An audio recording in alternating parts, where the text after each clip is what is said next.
Ben, ça va, bon, bonjour tout le monde. Comme convenu, aujourd'hui, on va compléter avec le syndrome coronarien aigu sans sus-décalage persistant du segment ST. Donc, l'autre fois, on a vu le syndrome coronarien aigu avec sus-décalage persistant du segment ST. Vous allez voir que ces deux types de syndromes constituent une urgence. Donc, pour vous, c'est la même chose, mais on peut dire que le syndrome coronarien sans sus-décalage persistant du segment ST est considéré comme une urgence, et avec sus-décalage du segment ST, c'est une extrême urgence, parce que quand on a un syndrome coronarien avec sus-décalage persistant du segment ST, comme on a dit, l'urgence c'est de reperfuser en extrême urgence par thrombolyse ou angioplastie primaire, selon la disponibilité de la salle de cathétérisme. Donc, comme introduction, c'est la même introduction. Je rappelle toujours qu'il faut toujours faire attention devant tout patient qui consulte pour une douleur thoracique. C'est toujours la même chose, je la répète chaque fois, car la douleur thoracique peut cacher une extrême urgence cardiaque, telle que les syndromes coronariens, l'embolie pulmonaire, la dissection, la tamponnade et le pneumothorax. Et donc là, vous êtes tenu à avoir le bon diagnostic. Il ne faut pas se tromper du diagnostic, il ne faut pas aussi avoir un retard pour avoir le diagnostic positif, car, je le répète toujours, ça peut mettre en jeu le pronostic vital du patient. Pour les caractéristiques de la douleur, je reviens toujours, le type, l'intensité, le début, la durée, le siège et ainsi de suite, la sensibilité à la trinitrine, les radiations. Et donc là, c'est un temps capital. L'interrogatoire est un temps capital pour préciser donc l'origine de cette douleur thoracique. Si vous arrivez à faire un bon interrogatoire, normalement, vous serez orienté vers le diagnostic.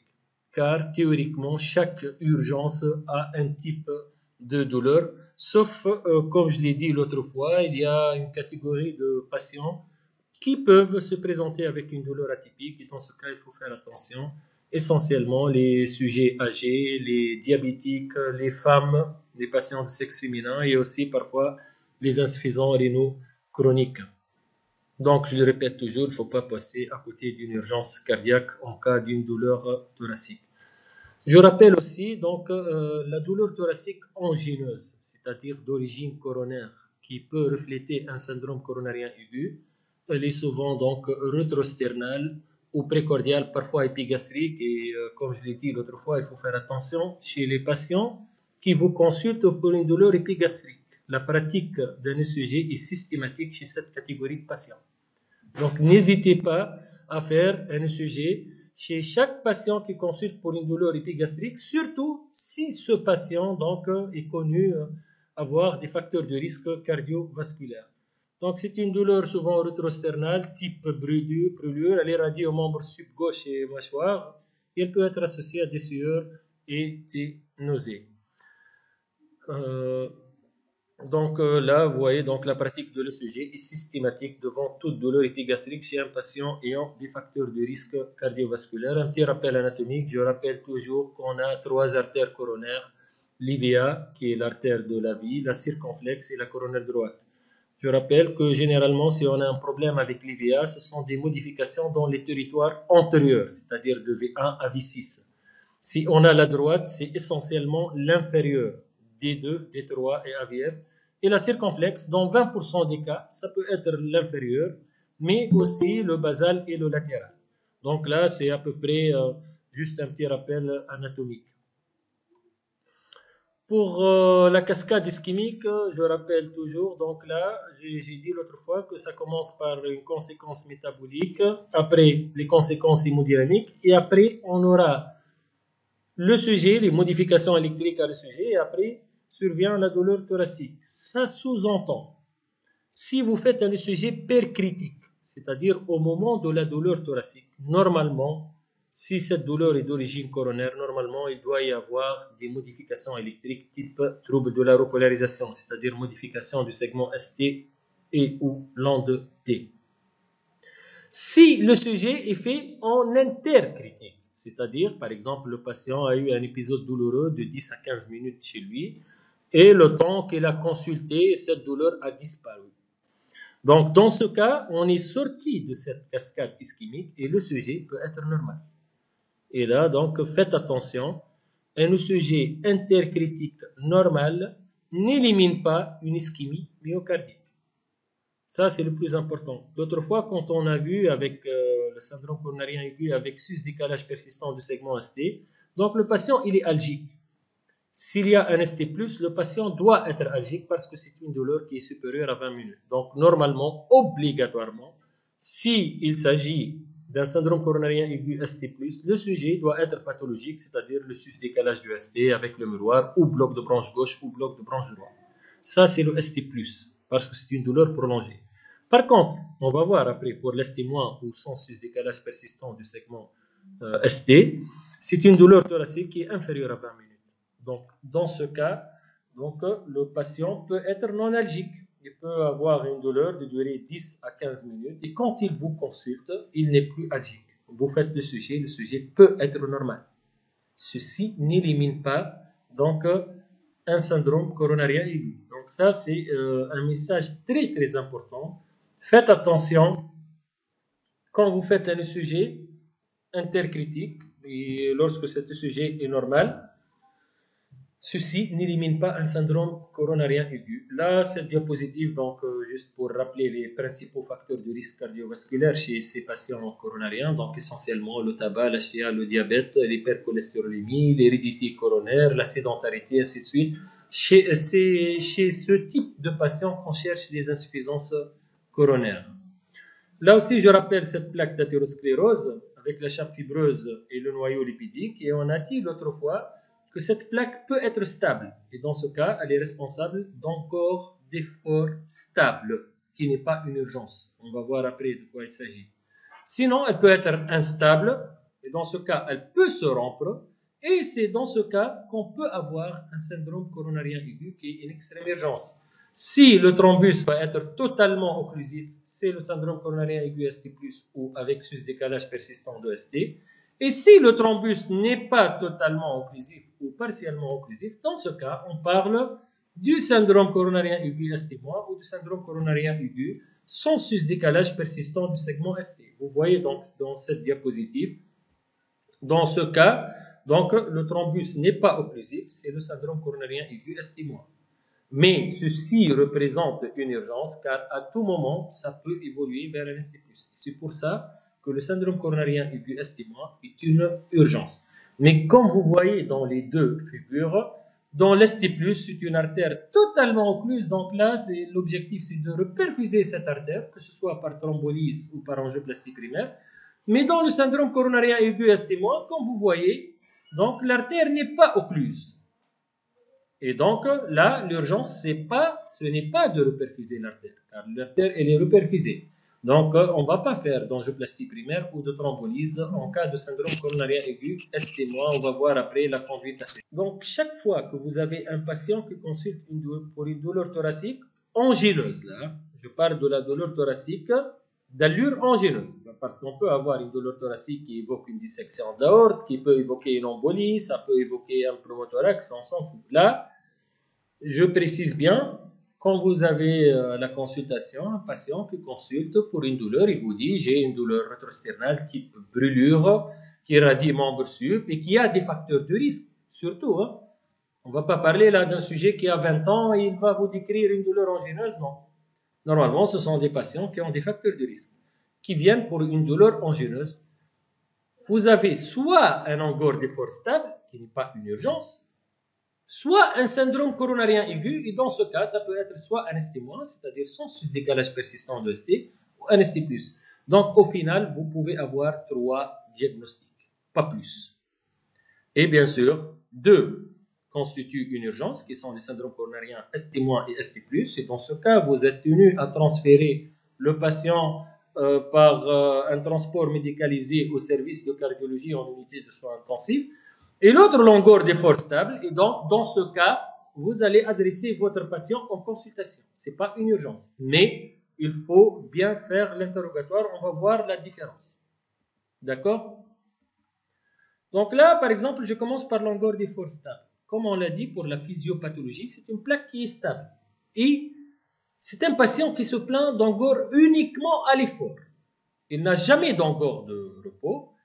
Et c'est des durées très brèves. Et juste lorsqu'il va arrêter l'effort, cette douleur va s'arrêter. Généralement, c'est de l'ordre de quelques secondes, 1 minute maximum. C'est un effort fixe. Faites attention, c'est-à-dire il est précis, le patient. Il dit, chaque fois que je fais 200 mètres, j'ai l'angor. D'accord? Et donc, cet angor, il est sensible à la trinitrine, comme vous le savez. Bon, tous les patients n'ont pas le natispray, mais si jamais il a le natispray ou la trinitrine en sublingual, ça va arrêter immédiatement cet angor d'effort. Et il faut que cet angor évolue depuis plus qu'un mois.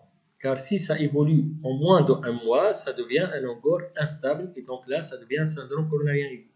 Donc, pour que vous reteniez le diagnostic d'un angor d'effort stable, qui n'est pas une urgence, je répète, il faut remplir tous les critères que je viens de citer. C'est un angor qui survient uniquement à l'effort, jamais au repos. Ça survient depuis plus qu'un mois, c'est-à-dire c'est ancien, 2, 3 mois, 5 mois, 4 mois. L'effort, il est fixe. Ce n'est pas un angor aggravé, on va voir après, parce que ça devient un angor instable. Et généralement, cet angor disparaît quand le patient arrête l'effort ou quand il a du natispray. Bien sûr, ce patient va vous consulter, il va s'inquiéter. C'est une symptomatologie qui évolue depuis plusieurs mois. Le premier mois, bon, il va le rapporter à l'effort, deuxième mois, à la fatigue. Mais après, troisième, quatrième mois, il va s'inquiéter un peu, il va vous consulter. Vous allez faire votre interrogatoire. Normalement, ce sont des patients qui ont des facteurs de risque cardiovasculaire. Il faut préciser si ce patient a eu un angor au repos ou non. Là, il va vous répondre, il est précis. Il va vous répondre que cet angor survient uniquement à l'effort. Il est très précis, le patient. Donc, bien sûr, vous allez faire votre examen et après, vous allez faire l'électrocardiogramme. C'est un sujet qui est toujours intercritique car ce patient n'a jamais eu d'angor au repos. Généralement, vous allez trouver un sujet normal. Donc, je répète bien, là, il n'y a pas d'urgence thérapeutique. Et normalement, donc, en tant que médecin de famille, vous allez adresser le patient pour un cardiologue, pour complément d'exploration. Et là, le cardiologue, qu'est-ce qu'il va faire? Il a 3 choix, pas plus. Le premier choix, c'est de faire des tests d'ischémie. Vous savez, il y a l'épreuve d'effort, l'écho d'effort ou l'écho d'obitamine et la scintigraphie d'effort. Il y a 3 types de tests d'ischémie. Bon, bien sûr, vous connaissez essentiellement l'épreuve d'effort. Ce qu'on a ici à Monastir, c'est l'épreuve d'effort. Mais il y a la scintigraphie, on ne la fait pas vraiment fréquemment. Il y a aussi l'écho d'effort, on ne la fait pas. Généralement, l'épreuve d'effort, c'est le test d'ischémie le plus fréquent. Et on va voir si c'est positif ou négatif. Sinon, on peut adresser le patient pour un coroscanner. Vous savez, le coroscanner, c'est un examen non invasif. Et là, il va vous répondre si le patient a une lésion coronaire ou non. Sinon, un cardiologue qui ne veut pas se casser trop la tête, il va faire la coronarographie d'emblée, qui est le gold standard. De toute façon, il y a 3 possibilités. Et ça dépend, il y a des recommandations. Il y a un tableau qui a été donc élaboré dans les dernières recommandations de l'angor d'effort stable selon le sexe, selon la typicité de la douleur, selon l'âge. Moi, je ne crois pas trop. C'est praticien dépendant. Chaque praticien, il a ses convictions. Il y a des praticiens qui veulent faire des tests d'ischémie. Il y a des praticiens qui veulent commencer par le coroscanner. Et il y a des praticiens qui veulent donc éliminer tout problème et ne veulent pas se casser la tête, ils vont faire directement la coronarographie. De toute façon, pour vous, vous pouvez, si vous voulez, donc entrer un peu dans les détails, vous pouvez demander un test d'ischémie, une preuve d'effort, mais de toute façon, il va être adressé à un cardiologue. Un coroscanner, vous pouvez par exemple demander un coroscanner, mais généralement, les coroscanners, il faut le cacher d'un cardiologue. C'est-à-dire, à votre stade, vous ne pouvez pas demander le coroscanner sans que le patient soit vu par un cardiologue. Donc, le plus simple pour vous, après avoir retenu le diagnostic d'angor d'effort stable, vous allez adresser votre patient à un cardiologue et le cardiologue, il va se débrouiller, soit faire un test d'ischémie, soit coroscanner, soit la coro. Par exemple, là, un cardiologue qui a fait une preuve d'effort chez un patient donc suspect d'angor d'effort stable, là, c'est le sujet de base, vous voyez, c'est un sujet strictement normal. Il n'y a rien, le segment ST il est isoélectrique, il n'y a rien. Et quand on a fait l'effort, vous voyez très bien, il y a un sous-décalage du segment AST qui est net en V4, V5 et V6. Ceci sous-entend que l'épreuve d'effort est positive et bien sûr, dans ce cas, on va faire la coronarographie. On va commencer un petit traitement médical à base d'aspirine, statine. Vous connaissez donc le traitement médical qu'on a vu l'autre fois et dans ce cas, on est obligé de faire la coronarographie. Sinon, il y a la scintigraphie. Le principe de la scinti, c'est quoi? C'est d'injecter un produit radioactif qui va se fixer sur le myocarde. Et après, on va faire l'effort. Et s'il y a de l'ischémie myocardique, ce produit radioactif ne va pas se fixer sur ces zones ischémiques. Vous voyez, donc on aura ce qu'on appelle des lacunes d'hypofixation. Et dans ce cas, bien sûr, donc ce cas précis, donc c'est un patient qui a de l'ischémie myocardique et il faut compléter par la coronarographie. Sinon, vous pouvez faire le coroscanner. Vous voyez, le coroscanner, le problème, c'est que ce sont des images de reconstruction. Ce sont des images virtuelles. Selon les cycles cardiaques, il faut que le patient soit bien ralenti. Il faut que le patient a un rythme régulier. Si le rythme est irrégulier, donc le coroscanner, par exemple, fibrillation auriculaire, le coroscanner n'est pas fiable. Donc, pour avoir un coroscanner de très bonne qualité, il faut avoir un patient en rythme régulier, sinusal et bien ralenti, une fréquence cardiaque entre 60 et 70. Donc, et quand on fait le coroscanner, vous voyez, donc on peut avoir des images nettes. Le coroscanner, ça permet d'éliminer à 100% une pathologie coronaire s'il est normal. Mais par contre, la moindre pathologie, il faut compléter par la coronarographie. Pour l'épreuve d'effort, ça n'élimine pas à 100%. Il y a les faux positifs et les faux négatifs. La scintigraphie, c'est la même chose. L'échographie, c'est la même chose. L'échographie, je pense, de stress. Je parle de l'échographie de stress. Je ne parle pas de l'échographie normale. D'accord? Tous les autres tests d'ischémie ont des faux positifs et des faux négatifs. Sauf le coroscanner. Le coroscanner, s'il est normal, c'est bon. Si jamais vous demandez un coroscanner pour un patient, et vous avez le compte rendu coroscanner normal, la pathologie coronaire est formellement éliminée. D'accord? Là, juste ce tableau pour vous dire le plus spécifique et le plus sensible. Le plus spécifique, c'est l'échographie à la dopamine. La plus spécifique, c'est-à-dire il y a moins de faux positifs. Si vous avez une échographie de stress positive, généralement votre patient va être coronarien. Par contre, le plus sensible, c'est-à-dire l'examen, si jamais il est négatif, qui permet d'éliminer à 100% la pathologie coronaire, c'est le coroscanner, comme je vous l'ai dit. Donc, il peut éliminer à 99%, voire même 100%. Si vous avez même un parent ou un patient qui a eu un coroscanner, et le compte rendu coroscanner normal, c'est bon. Là, c'est éliminé à 100%. Donc, SCAD, c'est Stable Coronary Artery Disease. Juste là, vous avez trois choix. Là, si vous vous mettez à la place d'un cardiologue, si vous allez vous mettre à ma place, par exemple, vous allez m'adresser à un patient qui a un angor d'effort stable. J'ai trois choix. Soit je vais faire un test d'ischémie, soit je vais demander le coroscanner, soit je vais demander d'emblée la coronarographie. Bien sûr, la coro, c'est l'examen standard. Mais là, la coro, c'est exactement comme un angioscanner, par exemple thoracique. Un patient qui a une petite dyspnée, vous n'allez pas demander à tous les patients qui ont la moindre symptomatologie respiratoire un angioscan. On sait très bien que le scanner thoracique, c'est le gold standard. Mais vous n'allez pas demander à tous les patients un scanner thoracique. C'est la même chose pour la pathologie coronaire. L'angor d'effort stable, le gold standard, c'est la coronarographie, mais on ne va pas s'amuser à demander une coronarographie d'emblée pour tous les patients. Il faut commencer par les tests d'ischémie, coroscanner, aller progressivement. Sinon, si on va faire une coronarographie pour tous les patients qui sont suspects d'un angor d'effort stable, dans ce cas, on ne va pas s'en sortir. On va demander une coronarographie à toute la population tunisienne. Et donc, c'est exactement la même chose.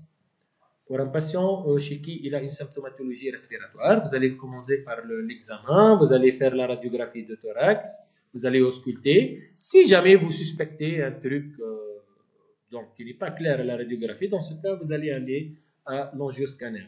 Là, c'est la même chose. D'accord? Donc là, c'est l'angor d'effort stable. Je ferme ce chapitre, mais il faut faire attention à l'interrogatoire.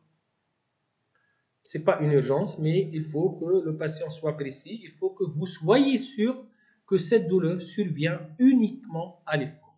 D'accord? Maintenant, on va passer au syndrome coronarien aigu, qui est l'extrême urgence. Et comme je vous ai dit l'autre fois, il y a deux types. Donc, il y a l'ST- qu'on va voir aujourd'hui, l'ST+, qu'on a vu déjà l'autre fois. Là, je rappelle toujours, donc, le syndrome coronarien aigu ST+, c'est une occlusion totale thrombotique d'une artère coronaire. C'est une douleur intense de durée supérieure à 20 minutes. Généralement, c'est de durée depuis plusieurs heures. Le patient peut venir à la deuxième heure, troisième heure, quatrième heure. C'est une douleur qui persiste et qui est intense. On a dit qu'il faut faire le sujet dans les 10 minutes dans ce cas.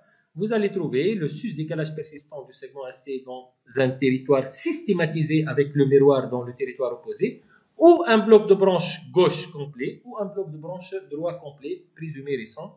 Dans ce cas, vous allez retenir le diagnostic d'un ST+, et comme on l'a dit l'autre fois, là, l'objectif thérapeutique, c'est de reperfuser en extrême urgence, que ce soit par thrombolyse, que ce soit par angioplastie primaire. Là, c'est le sujet typique d'un édème antérieur. Vous voyez le sus-décalage du segment ST de V1 à V6 avec le miroir en inférieur. Et là, vous avez une enquête de nécrose qui commence déjà à s'installer. Ceci est la preuve que ce syndrome coronarien aigu, il est un peu ancien, c'est-à-dire supérieur à la deuxième, troisième heure, je pense troisième, quatrième heure. Donc là, c'est la troisième heure. Là, c'est le schéma que je vous ai montré l'autre fois. Donc, quand le patient, généralement, pour vous, des médecins de famille, normalement, vous allez travailler dans des non-PCI centers, c'est-à-dire dans des centres où il n'y a pas de salle de cathétérisme. Donc, vous devez faire, bien sûr, votre sujet dans les 10 minutes. Vous allez retenir le diagnostic quand vous aurez le sus-décalage.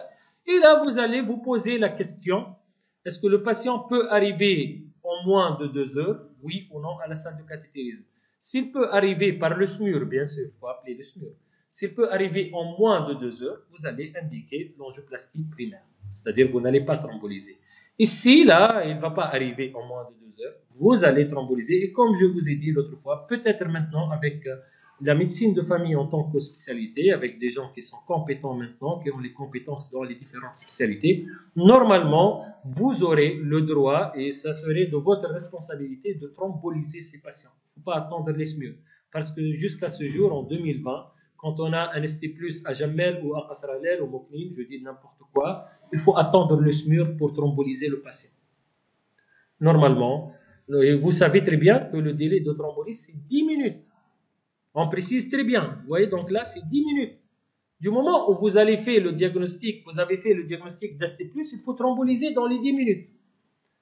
Et imaginez, donc là, vous avez fait le diagnostic, et vous allez vous croiser le doigt et attendre le SMUR arriver pour faire cette thrombolyse. D'accord? Normalement, vous devez, en tant que médecin spécialiste en médecine de famille, vous devez faire cette thrombolyse. Je rappelle maintenant, le thrombolytique de choix, c'est la ténictéplase, une seule injection en IV. Il faut attendre, bien sûr, après avoir vérifié l'absence de contre-indication absolue à la thrombolyse. Je vous ai dit que vous pouvez avoir une charte où il y a les contre-indications, elles sont très simples. L'AVC hémorragique, l'AVC ischémique il y a 6 mois, une hémorragie active, une chirurgie récente, un patient par exemple sous symptômes et ainsi de suite. Un patient qui a des antécédents de dissection de l'aorte, ou quand vous avez un pic hypertensif sévère, faites attention, il faut baisser la pression avant de thromboliser. Et il faut être sûr du diagnostic d'ST+, et vous allez thromboliser. Et on a dit qu'il faut attendre au minimum 1 heure, au maximum 1h30 pour dire s'il s'agit d'un succès ou échec de thrombolyse. Pardon? Entre 30 et 50, vous avez une charte. Vous n'allez pas, moi personnellement, je ne connais pas la dose. C'est une dose selon le poids. Le flacon, vous avez le flacon avec une charte. La charte, il y a le poids. Poids, vous donnez telle dose. Poids, vous donnez telle dose. Ne vous cassez pas la tête. Il ne faut pas que vous appreniez les doses. Ça ne sert à rien. Vous avez dans le flacon la charte selon le poids. Et on dit qu'à partir de 75 ans, c'est une contre-indication relative à la thrombolyse. Elle n'est pas absolue. Si jamais vous avez un patient, par exemple, de 77 ans, vous avez décidé la thrombolyse, vous donnez moitié dose. C'est ça les recommandations. D'accord? Par exemple, si la dose habituelle, c'est 40 mg, vous allez donner 20 mg. D'accord? C'est le thrombolytique de choix. Sinon, la streptokinase, je pense qu'il faut arrêter maintenant la thrombolyse avec la streptokinase, mais jusqu'à ce jour, il y a des gens qui thrombolysent avec la streptokinase. Comme vous savez, c'est une molécule antigénique, il y a le risque d'allergie et ainsi de suite. Il faut donner un corticoïde. En plus, ça doit se passer à la pousse seringue électrique. Il faut attendre au moins 30 minutes à 45 minutes pour la fin de thrombolyse. Et comme je vous ai dit, il faut attendre 60 à 90 minutes après la fin de thrombolyse. De toute façon, maintenant, d'après les travaux que je suis en train de faire, on thrombolise plus que 90% de nos patients avec la technique de place ou la métallyse. C'est vraiment spectaculaire. D'accord? Avec un taux de succès supérieur à 70%. De toute façon, quand vous allez faire la thrombolyse, il faut envoyer d'emblée le patient à la salle de cathé. Il faut l'envoyer en cardio. Vous n'allez pas thromboliser un patient et le garder chez vous. Vous commencez la thrombolyse pour gagner le temps, parce que ce qu'on appelle les golden hours. Il faut savoir que la thrombolyse, elle est très efficace dans les 3 premières heures. Elle est très très efficace avec un taux de succès qui peut arriver jusqu'à 90%. D'accord? Donc, vous thrombolisez précocement votre patient. Après, vous appelez le SMUR et les SMUR vont amener directement le patient au centre de cardiologie le plus proche. D'accord? Donc là, le schéma, je rappelle toujours, quand vous avez un patient qui a une douleur thoracique supérieure à 20-30 minutes et inférieure à H12, parfois c'est semi-récent, ça ne sert à rien dans ce cas de reperfuser, vous allez faire votre ECG dans les 10 minutes, c'est un ST+. Je rappelle toujours, vous avez 3 médicaments à prescrire. C'est tout, c'est très simple. Vous allez donner de l'aspirine par voie orale ou IV, dose antiagrégante, comme par exemple, je dis 250 mg. Vous allez donner le clopidogrel, mais il y a d'autres molécules. J'ai dit l'autre fois, le prasugrel ou le ticagrelol qui commencent maintenant à être commercialisés en Tunisie, mais ne sont pas encore remboursés. Mais maintenant, vous avez le clopidogrel. Comme je vous ai dit, il faut donner 4 comprimés, pas plus. Parce que le protocole pour l'ST+, c'est 4 comprimés en cas de thrombolyse, 8 comprimés en cas de primaire. À votre stade, là où vous travaillez, vous ne savez pas si le patient va aller vers une thrombolyse ou primaire. Donc, commencez par 4 comprimés. S'il va être thrombolysé, c'est bon. S'il va être envoyé par une primaire, aucun problème. On peut ajouter 4 autres comprimés. Et bien sûr, un anticoagulant, je vous ai dit, le schéma le plus simple, c'est de donner de la HNF en IV, 1 mg par kilo, 1 cc et demi généralement. Le poids moyen de la population générale, c'est 75 kg, 70 kg. 1 cc égale 50 mg, donc vous allez donner 70 mg en IV et donc votre boulot est bien fait. Vous n'allez pas faire autre chose. Bon, à part la gestion, comme je vous ai dit, des complications, s'il n'y a jamais des complications. Et après, vous allez vous poser la question s'il y a une salle de cathé, oui ou non. S'il y a une salle de cathé, bien sûr, si le patient consulte aux urgences du monastère et si jamais vous travaillez aux urgences du monastère, bien sûr, vous allez indiquer d'emblée la primaire. Et si jamais un cardiologue vous dit de thromboliser, il faut refuser. Moi, ce que je le dis, on ne thrombolise pas aux urgences du monastère, sauf si la salle de cathé est en panne ou il y a, je ne sais pas, une catastrophe. Mais généralement, un patient qui consulte aux urgences du monastère, c'est l'angioplastie primaire. Et si jamais il consulte dans une structure où il n'y a pas de salle de cathé, comme je vous ai dit, il faut se poser sur le délai de 2 heures. Si le patient arrive au bout de 2 heures à la salle de cathé, vous allez l'envoyer par le SMUR sans le thromboliser. S'il n'arrive pas, il faut vérifier l'absence de contre-indication. Vous allez thromboliser dans les 10 minutes. Il faut attendre maximum 90 minutes, minimum 60 minutes pour juger s'il y a un succès ou échec de la thrombolyse. Donc là, c'est le ST+.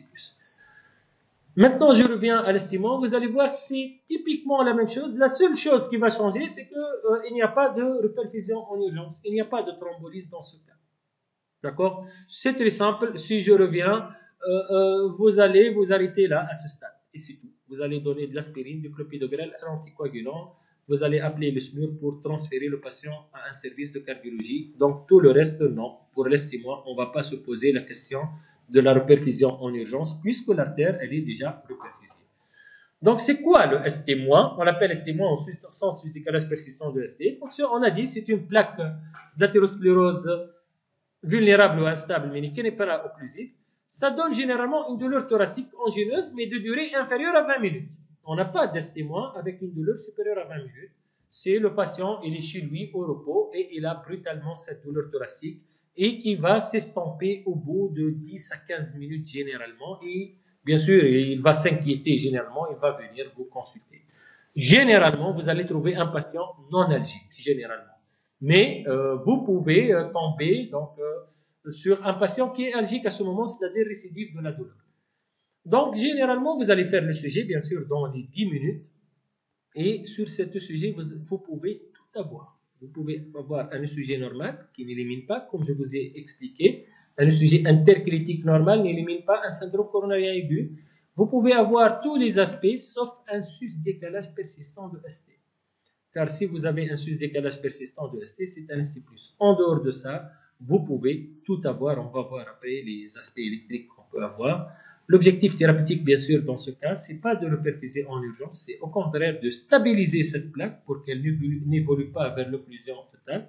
Et après, vous allez adresser le patient à un cardiologue pour faire la coronarographie selon des délais différents. Donc, quand est-ce que vous évoquez un ST-? On a dit, la première chose, il faut une douleur angineuse inférieure à 20 minutes. Ça, c'est la première chose. Il y a 5 types de douleurs pour l'ST-. Soit ce qu'on appelle l'angor de nouveau, c'est-à-dire une symptomatologie récente inférieure à 1 mois. Donc, dans ce cas, c'est un angor instable. Ou crescendo, c'est-à-dire un angor d'effort, mais pour des efforts de moins en moins aggravés. Il précise bien, il y a 4 semaines, c'était un angor à 400 mètres. Il y a 3 semaines, c'est devenu à 300 mètres. Il y a 2 semaines, c'est devenu à 200 mètres. Et donc là, il y a une aggravation de l'angor. C'est plus de l'angor stable. Ça devient de l'angor instable. L'angor de repos, bien sûr. Toute douleur qui survient au repos, c'est un syndrome coronarien aigu ST-. Il y a l'angor de Prince-Métal, c'est l'angor spastique qui survient en période nocturne. Ce sont des patients qui décrivent une douleur de repos nocturne, angineuse. Il y a ce qu'on appelle l'angor résiduel, et donc là, c'est généralement les cardiologues qui voient ça en consultation. Ce sont des patients coronariens qui ont eu une angioplastie, et dans le mois post-angioplastie, ils décrivent une douleur. Donc, tout coronarien qui vient pour une douleur thoracique, c'est un syndrome coronarien aigu. Que ce soit ST- ou ST+, bien sûr, là, j'élimine les ST+. Hein. Donc, faites attention chez les coronariens. Un coronarien connu, si un patient vous consulte, il vous dit que je suis connu coronarien, j'ai eu un stent, et ainsi de suite. Donc là, c'est un syndrome coronarien aigu. Ne vous cassez pas la tête, que ce soit ST- ou ST+, selon le sujet. Donc, comme je vous ai dit, pour l'ST-, vous allez faire le sujet. Donc, il peut être normal, surtout si le sujet est intercritique. Mais il est souvent pathologique, même s'il est intercritique. Vous allez avoir soit les anomalies de l'onde de T, donc vous allez avoir des ondes de T négatives, aplaties ou biphasiques, soit un sous-décalage du segment ST, ou un sus-décalage transitoire, c'est-à-dire que ce n'est pas un sus-décalage persistant. Donc, si on va résumer, tous les aspects électriques sont possibles pour un ST-, sauf le sus-décalage persistant du segment ST. Dans ce cas, c'est le syndrome coronarien aigu ST+. Par exemple, sur cet ECG, vous voyez, il y a un sous-décalage en antérieur. D'accord? Sur cet ECG, d'après, vous voyez, il y a des ondes de T négatives en antérieur. Donc, ce sont les troubles de la repolarisation qu'on peut avoir chez cette catégorie de patients qui se présentent pour un syndrome coronarien aigu ST-, soit des ondes de T négatives ou biphasiques, ou un sous-décalage du segment ST. D'accord? Bien sûr, quand vous avez un syndrome coronarien aigu ST-, il faut demander les biomarqueurs de nécrose. Je ne sais pas, normalement, maintenant, tous les hôpitaux régionaux maintenant sont équipés des troponines. Vous connaissez, il y a les troponines classiques qui s'élèvent à partir de 4 à 6 heures, et maintenant, on a les troponines ultrasensibles qui s'élèvent à partir de la première à 3e heure. Maintenant, d'après ce que je vois, donc, tous les urgences des hôpitaux régionaux sont équipés de troponines. Du moment où vous avez une suspicion d'un syndrome coronarien aigu ST-, il faut demander les troponines.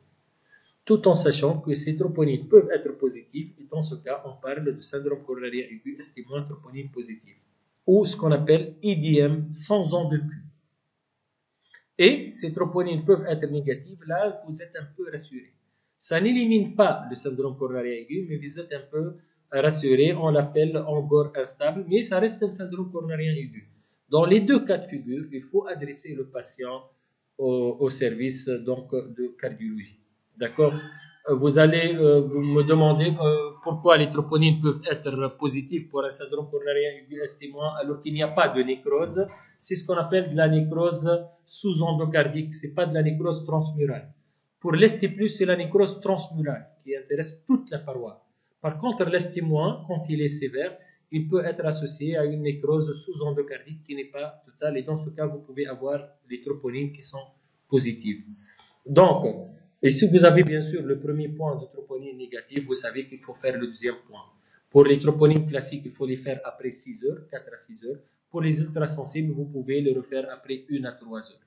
D'accord? Donc là, c'est maintenant, on a donc tout ce qu'il faut faire pour un syndrome coronarien aigu ST-. On fait notre examen, on fait le sujet, Et après, on fait le troponine pour retenir s'il s'agit d'un estimant troponine positif ou un estimant troponine négatif. Bien sûr, vous savez qu'il y a plein d'autres pathologies qui peuvent élever les troponines en dehors des syndromes coronariens aigus, tels que l'embolie, l'état de choc, la dissection, la septicémie, ainsi de suite. Mais normalement, le contexte est clair. Quand vous avez un patient qui consulte pour une douleur angineuse typique, vous faites le sujet, il est pathologique et vous avez des troponines positives. Dans ce cas, il ne faut pas chercher 14 heures à midi, c'est un estimant troponine positif. Là, l'échographie cardiaque, bien sûr, il faut la faire. Là, c'est au service de cardiologie qu'on fait l'échographie cardiaque. Donc, votre rôle, normalement, s'arrête en tant que médecin de famille, s'arrête au moment de faire le diagnostic, le sujet, les troponines. Vous allez appeler le SMUR pour le transfert du patient à un service de cardiologie. Là, on peut faire aussi la stratification du risque. Parce que c'est quoi le ST-? C'est une urgence, on a dit. Il y a un risque cardiovasculaire, soit de décès, d'insuffisance cardiaque, d'état de choc, de troubles de rythme et surtout d'évolution vers un ST+. Il faut savoir que les ST- sont différents en termes de degré de gravité. On n'a pas la même catégorie de gravité. Par exemple, tous les ST+ sont graves. C'est le pronostic vital qui est mis en jeu dans l'immédiat. Par contre, l'ST-, le pronostic vital n'est pas mis en jeu dans l'immédiat pour tous les ST-. Ça diffère. Et c'est pour ça qu'on va faire ce qu'on appelle une stratification du risque. Cette stratification du risque, elle est très simple par des scores. Ce qu'on appelle, il y a les scores de risque, il y a le score TIMI, il y a le score GRACE qu'on calcule sur Internet, il y a le score poursuite. Par exemple, si pour le score TIMI, vous avez 7 paramètres, l'âge, les facteurs de risque, coronarien ou non, le sujet pathologique. Donc, il y a 7 paramètres. Si 0 à 1, on va dire c'est un estimant à faible risque, entre 2 et 4 à risque intermédiaire, supérieur à 4, c'est un risque élevé. Le score GRACE, par exemple, c'est sur Internet qu'on le calcule. Vous allez introduire donc, par exemple, l'âge, la fréquence cardiaque, la pression, la créatinine, est-ce qu'il y a une insuffisance cardiaque, les anomalies électriques, les troponines. Et là, il va calculer le score. S'il est supérieur à 140, on va dire c'est un risque élevé. S'il est inférieur à 109, on va dire le risque est faible. Entre les deux, le risque est intermédiaire. D'accord? Donc, généralement, on calcule, ça ne va pas ajouter grand chose pour vous, mais vous pouvez les calculer pour dire est-ce que c'est un syndrome coronarien aigu estimant grave ou non, selon ces scores de risque. Il y a aussi même un score hémorragique, personnellement, je ne l'ai jamais calculé, on ne l'a jamais calculé, ce qu'on appelle le score CRUSADE, pour évaluer le risque hémorragique. De toute façon, comme vous le savez, par exemple, pour la fibrillation auriculaire, il y a le score ischémique, c'est le score Schatz de Vasque, et il y a aussi le risque hémorragique sur le score Asblen. Là, pour le syndrome coronarien aigu esténois, il y a les scores ischémiques, c'est le score, donc la GRACE ou TIMI. Il y a aussi un score hémorragique. Juste là, c'est pour vous dire, donc là, on ne peut pas enseigner un cours de syndrome coronarien aigu esténois sans enseigner les scores de risque ischémique ou hémorragique. Finalement, vous allez classer votre patient en 4 catégories de risque. Il y a les patients à très haut risque. Estimons, là, je parle de l'estimant. Les patients à très haut risque, ça sous-entend quoi? Ce sont les patients qui ont un estimant avec état de choc ou qui ont eu un arrêt cardiaque qui a été ressuscité ou qui ont eu un trouble du rythme ventriculaire grave, par exemple une TIV, ou qui ont un angor réfractaire, c'est-à-dire la douleur ne veut pas céder, elle s'estompe puis elle revient, elle s'estompe puis elle se vient, c'est-à-dire il est en train de préparer son infarctus, ou un OAP réfractaire. C'est très simple, c'est-à-dire c'est un patient qui a un syndrome coronarien aigu esténois, mais qui a une complication très grave. Donc là, ce sont des patients à très haut risque. C'est à peu près, c'est l'équivalent d'un ST+. Sinon, il y a les patients à haut risque. Ce sont les patients soit qui ont des troponines positives, soit des troubles de la repolarisation à l'ECG, c'est-à-dire le sujet pathologique, ou soit ils ont un score GRACE supérieur à 140. Il y a les patients à risque intermédiaire, donc qui n'ont pas les critères. Il y a les patients qui sont à risque faible. Qu'est-ce que ça veut dire risque faible? Risque faible, c'est-à-dire vous avez retenu le diagnostic uniquement sur la base de la douleur thoracique. C'est un patient qui vient pour une douleur angineuse typique. Vous avez fait votre sujet, il est normal. Ça n'élimine pas le diagnostic. Vous avez fait les troponines, elles sont négatives. Ça n'élimine pas le diagnostic. Vous avez fait votre score GRACE, il est inférieur à 109, c'est-à-dire faible risque.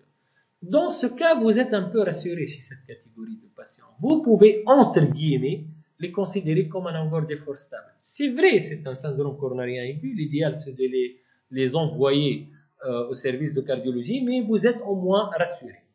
C'est-à-dire, vous avez le sujet normal, vous avez les troponines négatives, vous avez calculé le score de risque, il est faible. Vous êtes un peu rassuré. Dans ce cas, de toute façon, vous allez l'envoyer à un cardiologue. Normalement, devant tout syndrome coronarien, c'est l'indication d'une coro. On ne va pas faire des tests d'ischémie. Mais chez cette catégorie qui ont un faible risque, on peut faire un test d'ischémie. On peut, entre guillemets, les considérer comme un encore d'effort stable. Donc, si je reviens au syndrome coronarien aigu ST-, c'est une urgence thérapeutique. L'objectif, comme je vous ai dit, c'est de stabiliser la plaque et de transférer le patient par SMUR à une unité de soins intensifs cardiologiques. Et la prise en charge, dans ce cas, il y a deux volets. Le volet pharmacologique, c'est le traitement que vous allez instaurer en urgence. Et après, la stratégie invasive, c'est la coronarographie, c'est le devenir de votre patient au service de cardiologie. Donc là, je vous résume ce que vous devez faire. Donc, quand vous avez un patient suspect de syndrome coronarien aigu ST-, c'est-à-dire il vous consulte pour une douleur angéneuse typique inférieure à 20 minutes, bien sûr, il faut le mettre en déchocage, comme je vous ai dit. Il ne faut pas laisser le patient en couloir. Vous allez faire rapidement votre examen, vous allez faire rapidement votre ECG dans les 10 minutes. Comme je vous ai dit, ce sujet peut être normal. Dans ce cas, vous êtes un peu rassuré si le sujet est normal. Au moins rassuré. Ça n'élimine pas le diagnostic, mais quand vous avez un sujet normal, vous êtes un peu rassuré, vous avez le temps de faire les troponines et ainsi de suite. Vous allez faire votre voie veineuse, vous allez demander les troponines. En attendant les troponines, vous allez commencer votre traitement conventionnel. C'est typiquement le même traitement que l'ST+, c'est-à-dire vous allez donner l'aspigique, vous allez donner le clopidogrel, que ce soit 4 comprimés ou 8 comprimés, là vous n'avez pas de contrainte, parce que vous n'allez pas thromboliser, on ne thrombolise jamais un ST-, et vous allez donner votre dose d'héparine ou d'enoxaparine, comme vous voulez. Vous avez le choix, soit l'héparine, soit l'enoxaparine, en subcutané, le poids ou en IV. Donc au moins c'est ce qu'il faut faire aux urgences. En tant que médecin de famille, vous allez examiner le patient, vous allez faire votre ECG, votre diagnostic est retenu, vous allez demander les troponines. En attendant les troponines, vous allez instaurer le traitement par aspigique, clopidogrel et un anticoagulant. Bien sûr, après, vous allez adresser le patient à un service de cardiologie. On va continuer le même traitement. On va faire la coronarographie. Et bien sûr, là, vous allez me poser la question, quand est-ce qu'il faut faire la coro? Donc, c'est très simple. Le délai de réalisation de la coro, c'est selon la stratification de risque. On va voir après. Selon les 4 niveaux de risque qu'on a vus. Et après, nous, à notre service de cardiologie, on va faire la coro, on va traiter l'artère coupable, et ainsi de suite. Et on va donc faire sortir le patient sous le fameux traitement basique. B pour bêta-bloquant, A pour anti-agrégation par aspirine et clopidogrel, S pour statine, I pour IEC, et C, c'est la correction de facteurs de risque cardiovasculaire. Juste pour la double anti-agrégation plaquettaire, je répète ce que j'ai dit l'autre fois, on a l'aspirine avec un anti-P2Y12, il faut les associer obligatoirement. Vous avez le clopidogrel, mais vous avez maintenant, en 2020, le prasugrel et le ticagrelor. Comme je vous ai dit, c'est maintenant les molécules de choix. Comme pour la thrombolyse, comme je vous ai dit, la thrombolyse maintenant, c'est la métallyse qui est la molécule de choix. Maintenant, la molécule de choix, c'est le prasugrel et le ticagrelor. Pourquoi? Parce qu'elles ont un délai d'action très rapide, de 30 minutes. Par contre, le clopidogrel, premièrement, il y a le problème de délai d'action un peu long, de 2 à 4 heures. Et deuxièmement, il y a des patients, à peu près 30% des patients qui sont résistants au clopidogrel. De toute façon, ce n'est pas un problème. Même si vous mettez du clopidogrel, il n'y a pas de problème. Donc, quand vous avez un ST-, vous allez donner 4 à 8 comprimés de clopidogrel. Si vous avez de prasugrel, c'est 6 comprimés en dose de charge. Si ticagrelor, c'est 2 comprimés en dose de charge. Et après, bien sûr, la dose d'entretien, c'est 1 comprimé pour le clopidogrel. C'est une seule fois que vous donnez la dose de charge. Après, c'est 1 comprimé de clopidogrel 75. Prasugrel, c'est 1 comprimé de prasugrel 10, la dose d'entretien. Et pour le ticagrelor, c'est 1 fois 2. Donc, pour le ticagrelor, la dose de charge, c'est 2 comprimés ensemble, en prise unique. Et à partir du lendemain, ça devient 1 comprimé matin et 1 comprimé le soir. Donc là, le délai de la coronarographie, vous allez vous poser la question, quand est-ce qu'il faut faire la coro? Donc là, quand vous avez les patients à très haut risque, c'est-à-dire les patients qui ont l'état de choc ou le pronostic vital est menacé dans les médias, il faut faire la coro en urgence. C'est comme si NST+. On ne thrombolise pas ces patients, mais il faut les envoyer en extrême urgence à la salle de cathétérisme. Il faut faire la coro dans les 2 heures. Pour les patients à haut risque, c'est-à-dire ceux qui ont des troponines positives ou qui ont un ECG pathologique ou un score Gray supérieur à 140, il faut faire la coro dans les 24 heures. Pour les patients à risque intermédiaire, il faut faire la coro dans les 2 à 3 jours. Et pour les patients qui sont à faible risque, comme je vous ai dit, on peut les considérer comme des patients donc, qui ont un angor d'effort stable, entre guillemets. Dans ce cas, l'idéal, c'est de faire un coroscanner. Il ne faut pas aller directement pour la coronarographie parce que c'est un peu difficile d'aller faire une coronarographie chez un patient qui a juste une douleur thoracique. Le sujet, il est normal, les troponines sont négatives, l'échographie cardiaque, elle est normale, son score de risque est faible. C'est très peu probable que ce patient soit coronarien. Bon, on peut faire la coro, hein? Rien n'empêche de faire la coro. On le considère comme un angor instable, mais on peut temporiser par un test d'ischémie. C'est la seule situation où on peut faire un test d'ischémie en coroscanner chez un patient qui a un syndrome coronarien aigu.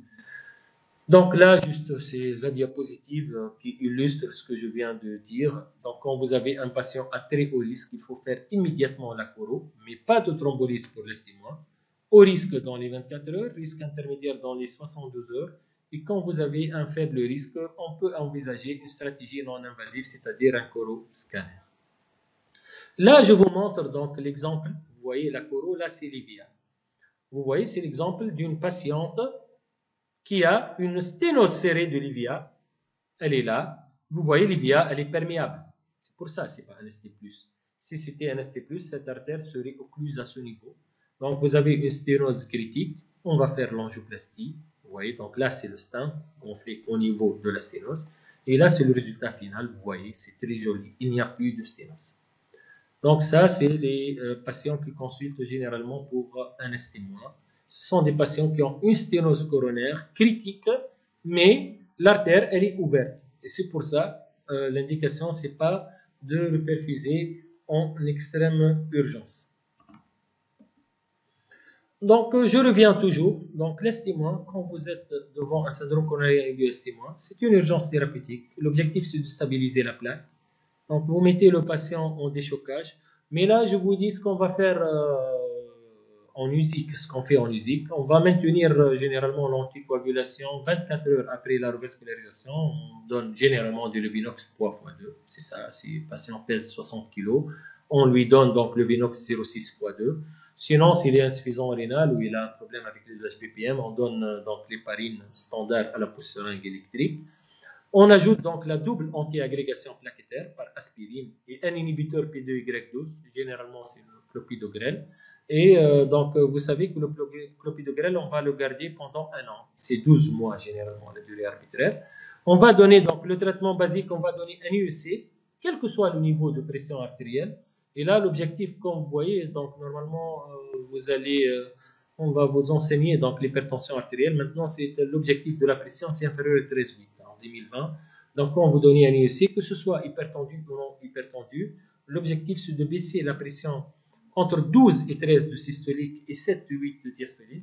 On donne un bêta-bloquant aussi, avec un objectif de fréquence cardiaque aux alentours de 60. La statine, on la donne quel que soit le patient a une hypercholestérolémie ou non. C'est systématique, quel que soit le niveau de cholestérol. Et vous savez maintenant, en 2020, l'objectif de LDL, c'est 0,55 g. C'est l'équivalent de 1,4 millimol. Donc, il faut baisser donc, le LDL cholestérol. Donc, c'est le LDL. Donc, ça, c'est votre rôle en termes de prévention si jamais vous allez assurer le suivi de ces patients coronariens. Si jamais vous allez avoir un patient en consultation, un patient coronarien, normalement, vous allez trouver un patient qui est sous traitement basique, c'est-à-dire il prend l'aspirine, clopidogrel dans les 12 mois qui suivent l'angioplastie. C'est à partir de 12 mois, on arrête le clopidogrel. Donc, dans les 12 mois, il va prendre le clopidogrel, sinon on va l'arrêter après 12 mois, avec un IEC, un bêta-bloquant, une statine. On peut donner un dérivé nitré, le Corvazal ou le Risordan. Vous avez maintenant le Corvazal. On peut le donner si le patient a encore de l'angor résiduel. D'accord? Donc ça, c'est le traitement. Là, je vous montre l'exemple d'une ordonnance de sortie. Donc généralement, il y a le Trombil 75 pour l'aspégique. Les dosages, vous savez, c'est entre 75 et 250 mg. Il y a plusieurs dosages. Il y a le Trombil 75, c'est la dose minimale. Il y a l'aspégique 100, il y a l'aspégique 250, il y a le cardigique 160. Sinon, vous avez le comprimé d'aspirine à 500. C'est sécable, le patient peut prendre un demi-comprimé ou un quart comprimé. Sinon, le clopidogrel, dosé à 75 mg, comme je vous ai dit, un comprimé par jour pendant 12 mois. Sinon, l'idéal, c'est de donner un autre anti-P2Y12, le prasugrel ou le ticagrelor. Donc, pour le prasugrel dosé à 10 mg, c'est un comprimé par jour. Pour le ticagrelor, c'est 90 mg, c'est 1 fois 2. On donne un bêta-bloquant. Généralement, vous savez, les bêta-bloquants se terminent par le suffixe LOL. Et donc, la dose de bêta-bloquant, c'est pour objectiver une fréquence aux alentours de 60.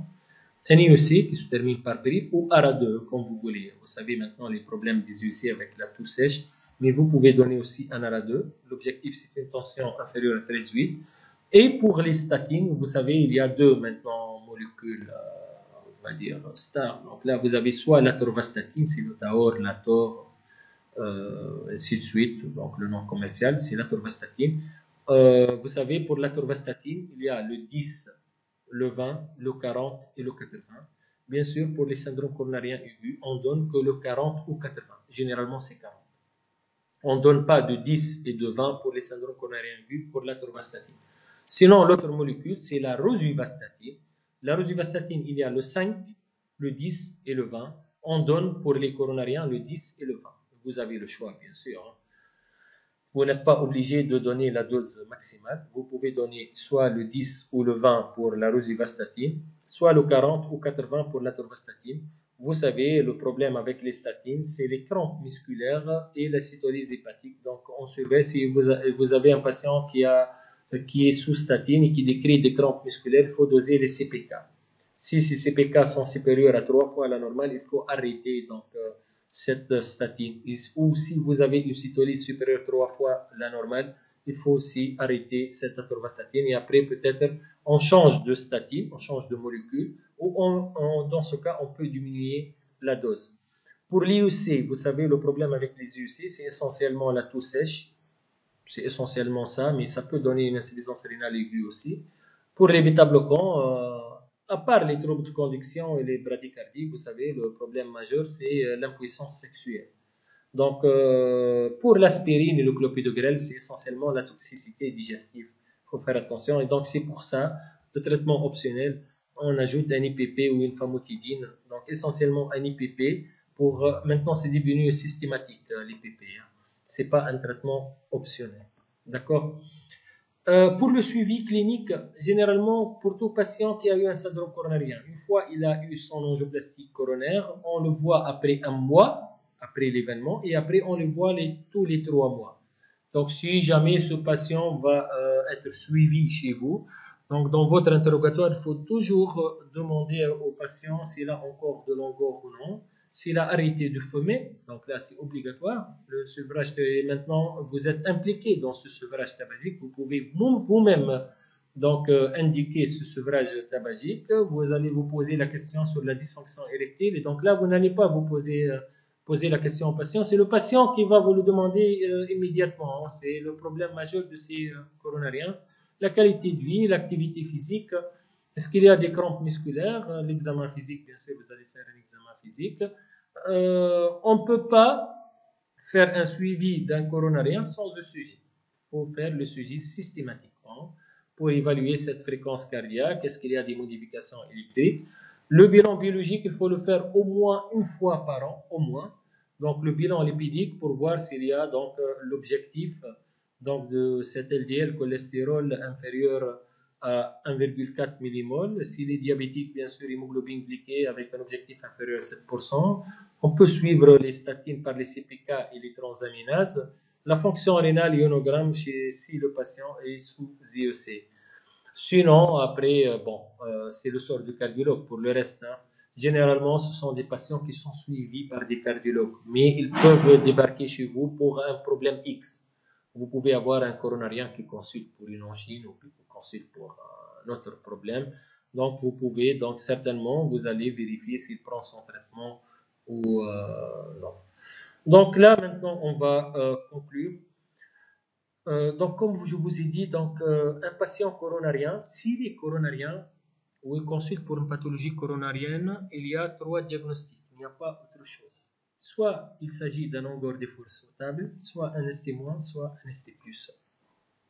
À l'interrogatoire, l'angor d'effort stable, je rappelle, c'est une douleur brève de quelques secondes, maximum 1 à 2 minutes, qui survient uniquement à l'effort, un effort qui est fixe. Et cette douleur est sensible à la trinitrine et aussi à l'arrêt de l'effort. Et elle évolue depuis plus qu'un mois.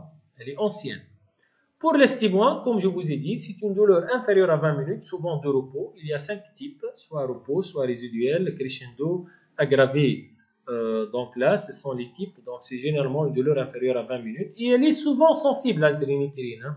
Si vous avez un estimois, qui est encore un peu algique, si vous donnez du Risordan, généralement c'est sensible. Pour l'ST+, bien sûr, c'est une douleur au repos, intense, persistante, supérieure à 20 minutes et résistante à la trinitrine.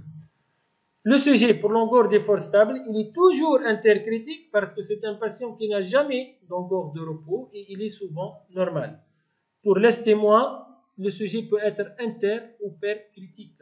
Il peut montrer tous les aspects sauf un sus-décalage persistant de ST.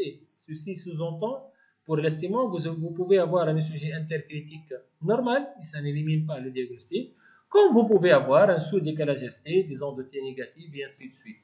Pour l'ST+, bien sûr, le diagnostic est clair et net. Il est toujours percritique le sujet. Vous allez voir un sus-décalage persistant du segment ST systématisé avec le miroir dans le territoire opposé, ou bloc de branche gauche récent, ou bloc de branche droit récent. Les troponines. Pour l'angor d'effort stable, généralement, vous n'allez pas demander des troponines. Mais si jamais vous avez les troponines, vous allez les demander. Généralement, elles doivent être négatives. On n'a pas d'angor d'effort stable avec troponine négative. Si jamais vous demandez, c'est-à-dire vous suspectez un angor d'effort stable, vous demandez les troponines qui sont positives. Donc là, vous avez eu une erreur du diagnostic. Ce n'est pas de l'angor d'effort stable. Dans ce cas, c'est un syndrome coronarien aigu ST-. Mais généralement, l'angor d'effort stable, les troponines sont négatives. Donc, pour l'estimois, on a dit que les troponines peuvent être négatives, et dans ce cas, on parle d'angor instable, c'est-à-dire faible risque, ou positive, et dans ce cas, on parle d'IDM sans onde-Q, ou IDM, ce qu'on appelle sous-endocardite. Bien sûr, pour l'ST+, il ne faut pas s'amuser à demander les troponines. Hein. Pour l'ST+, dès le sujet, c'est bon, on a le diagnostic, mais si jamais vous avez demandé les troponines, c'est clair, ils ne peuvent être que positives. Il n'y a pas d'ST+, à troponine négative. Ça n'existe pas. Si jamais vous avez retenu le diagnostic ST+, vous avez fait le dosage de troponine, vous avez eu un dosage de troponine négatif, donc là, ce n'est pas un ST+. L'ST+, obligatoirement, les troponines sont positives. Et finalement, pour la conduite à tenir, on a dit que devant un angor d'effort stable, vous avez 3 éventualités, soit test d'ischémie, soit un coroscanner, soit coronarographie. Pour l'ST-, c'est une urgence. Il faut commencer le traitement pharmacologique à base de double antiagrégation et traitement anticoagulant et adresser le patient donc, au service de cardiologie. Et la coronarographie va être faite, le délai de la coronarographie va être selon le niveau de risque. Si l'ST- a très haut risque, on fait la coro en urgence. Risque élevé dans les 24 heures, intermédiaire dans les 40 à 70 heures.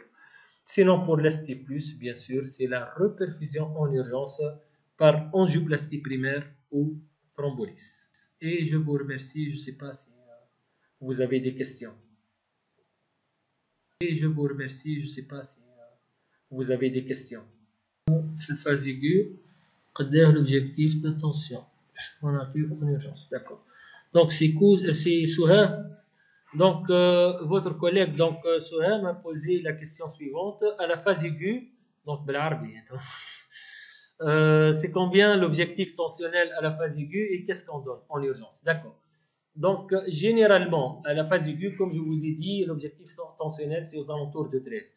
Mais si jamais vous avez un syndrome coronarien aigu avec une urgence hypertensive, c'est-à-dire des chiffres tensionnels très élevés, c'est très simple. Il y a une seule molécule à donner en IV, c'est le Risordan en IV. On donne généralement 1 cc ou 2 cc de Risordan en IV. Sinon, si vous avez du Lopril, vous vous avez normalement du Lopril en intra-hospitalier, vous pouvez donner 25 à 50 mg, c'est-à-dire un comprimé de Lopril, mais l'idéal, vous donnez du Risordan en IV. Risordan NCC en IV ou du Risordan en sublingual. Ce sont plusieurs éventualités. Chacun il a sa pratique. Soit vous donnez du Risordan en sublingual, soit vous donnez du Risordan en IV, soit vous donnez un peu de Lopril. Et l'objectif, c'est toujours inférieur à 13,8. Pour Rania, donc, y a-t-il un intérêt de mesurer le troponine en cas de stémie? Comme je vous ai dit, Rania, il n'y a aucun intérêt diagnostique, je parle. Mais l'intérêt, c'est chez nous, après, au service de cardiologie, on va voir le taux de troponine. Plus on a des troponines, plus le taux est élevé, plus il y a de la nécrose myocardique. C'est-à-dire, donc là, l'intérêt, c'est dans le suivi et dans le pronostic. Mais pour le diagnostic positif, il ne faut jamais attendre les troponines pour poser le diagnostic d'un ST+. Le diagnostic d'un ST+, c'est purement électrique. Vous pouvez les demander, vous allez avoir des troponines positives. Et chez nous, à l'USIC, bien sûr, on va compléter la cinétique des troponines pour voir cette cinétique. Parce que si il y a un taux de troponine trop élevé, c'est-à-dire dans ce cas, il y a plus de nécrose. Donc, il y a un intérêt diagnostique pour l'ST- surtout. Pour l'ST+, oui, c'est un intérêt diagnostique, mais ce n'est pas les troponines. Ça, c'est la faute. Il ne faut jamais attendre les troponines pour dire si vous avez un ST+ ou non. C'est l'électrocardiogramme. Et après, à l'USIC, bon, par exemple, à l'USIC, on va suivre cette cinétique. Il faut donc que les troponines baissent après pour s'assurer que c'est bon. Donc là, c'est Rania. Et si c'est négatif, ça peut être le diagnostic. Comme je vous ai dit, il n'y a pas d'ST+ à troponine négative. Ça n'existe pas. Si vous suspectez un ST+, vous avez des troponines négatives, c'est un autre diagnostic. Ce n'est pas un ST+. Il faut chercher les autres, comme je vous ai dit, il y a plein d'autres étiologies qui peuvent donner un sus-décalage de ST, tels que l'hypercalémie, tels que la repolarisation précoce, tels que le bloc gauche, et ainsi de suite. Il n'y a pas, donc là, c'est règle générale, pas de ST+, avec troponine positive. Si vous avez un sus-décalage de ST et les troponines sont négatives, dans ce cas, c'est un autre diagnostic. Ashraf Khmiri, pour la certification du risque, est-ce que les patients avec des antécédents coronariens sont plus graves que les patients sans antécédents? Oui, bien sûr. Déjà, la certification du risque pour le Cortini, si vous avez vu, ça entre, c'est un critère. Un patient coronarien, c'est beaucoup plus grave, il faut le prendre au sérieux. Là, je vous l'ai dit déjà. Je vous ai dit que chaque fois que vous avez un patient coronarien qui consulte pour une douleur thoracique, il est à haut risque d'emblée. Un coronarien est à haut risque d'emblée. Et s'il est ce double antiagrégant plus ESC plus statine, qu'est-ce qu'on peut ajouter? À la phase aiguë, la seule chose que vous allez ajouter, c'est l'anticoagulant. C'est tout. Donc, pardon? Peut-être on doit être plus strict sur les objectifs pour les hauts risques. Non, c'est les objectifs. Haut risque, c'est 12, 13. Attention, c'est toujours 13. Au statine, c'est 0,55 grammes LDL. Maintenant. Il n'y a pas maintenant. Il y a deux écoles. Il y a l'école qui dit 0,55 grammes de LDL et l'autre école qui dit 50%. Il faut diminuer 50%, quel que soit le taux initial. Donc, je reviens à Ashraf. Un coronarien qui vous consulte pour une douleur angineuse typique et qui est déjà sous aspirine et clopidogrel, vous allez ajouter uniquement l'anticoagulant. Il y a des gens qui disent vous pouvez aussi ajouter vous pouvez aussi le recharger par Plavix. Bon, c'est pas. Vous pouvez quand même ajouter si vous voulez, vous pouvez le recharger en clopidogrel. Pour Marwa, si on est devant un estimant, selon quoi on donne 4 ou 8 comprimés? C'est une excellente question. Il n'y a rien. Vous pouvez donner 4 ou 8 comprimés, ça ne change rien. Pour l'ST+, c'est clair. Thrombolyse, 4 comprimés. Primaire, 8 comprimés. Pour l'ST-, il n'y a pas de règle générale. Vous pouvez donner 4 ou 8. On peut dire, s'il est à haut risque, on donne 8 comprimés. S'il est à risque intermédiaire, on donne 4. De toute façon, il n'y a pas de règle générale jusqu'à ce jour. Vous donnez 4 ou 8, c'est la même chose pour l'ST-. On peut dire que très haut risque, par exemple pour les ST- à très haut risque qui vont faire la coro en urgence, on donne 8 comprimés. Pour le reste, vous donnez 4 comprimés. Pour l'ST+, bien sûr, comme je vous ai dit, 4 comprimés si thrombolyse, 8 comprimés si primaire. Rania, c'est bon. Sherifa, la dose de charge de clopidogrel, on donne toujours 4 comprimés, même pour les sujets d'âge supérieur à 75 ans. D'accord. Pour les sujets d'âge supérieur à 75 ans, on dit généralement il ne faut pas charger. On donne uniquement un comprimé. Moi, personnellement, si vous allez me suivre, je ne suis pas à cette règle. On peut dire pour les sujets supérieurs à 75 ans, vous donnez 2 comprimés, moitié dose. Ce que je fais, hein, c'est ma pratique à moi. Dans les recommandations, ils disent qu'il ne faut pas charger les sujets d'âge supérieur à 75 ans. On donne un comprimé, c'est-à-dire on ne donne, ce qui est sûr, on ne donne pas de 8 comprimés pour les 75 ans, ça c'est sûr. Après 1 à 4 comprimés, moi personnellement, je donne 2 comprimés. C'est ma pratique à moi. D'accord, donc c'est très simple. Merci, merci. Je ne sais pas, Cyrine, avant. Oui. J'ai une autre question. C'est qui ça? شكون? C'est Rania. Rania, d'accord, oui, Rania. Pour l'aspirine, احنا قلنا أبي. Oui. إذا كان الباسيون يكون عنده أو ريسك d'hémorragie digestive. وعندك مثلا عنده symptomatologie يعني نجم به شوف هذا c'est un problème éternel وحتى حد عنده الريبونس ليه معناها خلينا نبداو من الاخر احنا اوناريت جميع ان انتي اغريغون شي الكوروناريا هذه الحاجه الاولى ثاني حاجه بيان سور كي يبدا هيموراجي ديجستيف افيك ايتاك شوك وكل وقت اون اوبليجي برونستيك فيتال مي اون جو اون اوبليجي داريتي لا فاز تي ابري تقول لي خرج منها ويلي ulcéreux ولا ريسك دو ريسانيمون vous avez deux choix. Le premier choix, تخلي juste aspirine à très faible dose, elle est thrombine 75 mg. ما تنجمش تعطي أقل ou bien sûr double dose تولي دي بي بي. ما تنساش عندك ديما l'éventualité de l'IPP. هذه هي l'éventualité numéro 1. L'éventualité numéro 2 أنك تولي تحطهم سو كلوبيدوغريل. ما عادش ياخذ aspirine, clopidogrel خاطر il est confirmé maintenant que le clopidogrel il est moins toxique que l'aspirine. هذوما les deux éventualités ما عندناش غيرهم. Mais تجي أنت الكارديولوج وتقول له نحب نوقف l'aspirine, là c'est contre la loi. On a deux éventualités. Soit on met l'aspigique à très faible dose, 75 mg, bien sûr, ديما la couverture نعطيو IPP forte dose. ولا idéalement, l'idéal لنا تولي تعطيه clopidogrel à vie. ما عادش aspirine à vie, يولي clopidogrel à vie parce que le clopidogrel il est beaucoup moins toxique que l'aspirine. D'accord, واضح يا رانيا؟ يعطيك الصحة.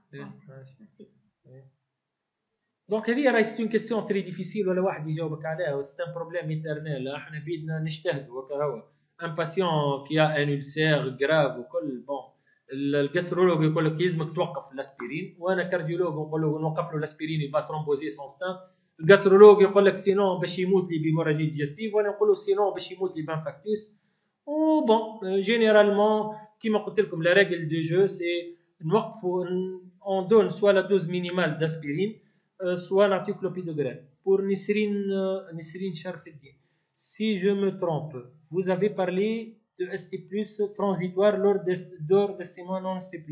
Comment faire la différence? D'accord, c'est très simple. La différence, Nisrine, elle est très simple. Il dit que le mride موجوع. Il a une douleur persistante. C'est bon, c'est un ST+. تعمل le sujet. قلت ST+. ومن بعد au bout de 5-10 minutes قال لك راني ما عادش موجوع. علاش ديما قلت لكم avant de thrombolyser il faut toujours poser la question est-ce que le patient est algique ou non. اش معناها le patient il a reperfusé spontanément تعود له le sujet وقتها تلقاه ما عادش عنده سوس ديكالاج. معناها هذاك يتسمى ST+ transitoire. c'est pas le vrai ST+ كما قلت انت et le vrai ST+.